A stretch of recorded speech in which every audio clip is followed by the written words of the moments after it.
Three women sit in a dark room spinning thread, and one of them is holding your life. The Greeks called them the moirai, a word that simply means the portions, the shares handed out. Not fate as a story or a plan, but fate as measurement, an allotment like grain divided. The first sister, Clotho, holds the spindle, and every turn of it draws a new person into being.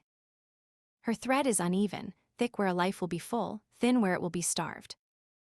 The second, Lachesis, takes the spun thread and measures it against a rod, deciding how much you get. Her name means the drawing of lots, which tells you the Greeks thought your span was random. Not earned, not deserved, not a reward for goodness, just the length your hand happened to draw.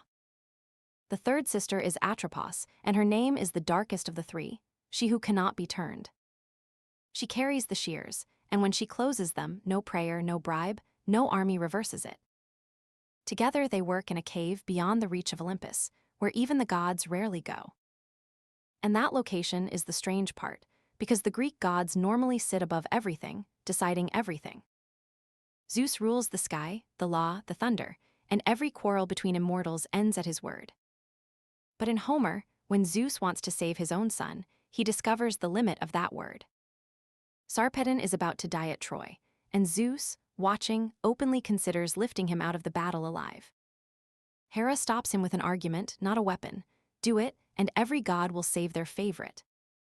The order that holds the world together would unravel, so the king of the gods simply relents. He weeps tears of blood onto the earth, and lets his own son fall exactly on schedule. So the strongest being in the whole cosmos could perhaps break the thread, and chose never to. Which raises the question the Greeks themselves kept circling: is Zeus above the moirai or beneath them? Hesiod calls them Zeus's own daughters, obedient. Older poems make them older than him and entirely unbudgeable. The contradiction was never resolved, and that is because both answers frightened the Greeks for entirely different reasons. If Zeus commands fate, then all your suffering is a deliberate decision somebody made about you, on purpose. If nobody commands it, then the universe hands out lifespans with absolutely no one sitting at the table. The moirai are the second answer wearing the face of the first, so it could be spoken about. Giving blind randomness 3 bodies, 3 names, and a workshop makes it something a person can address.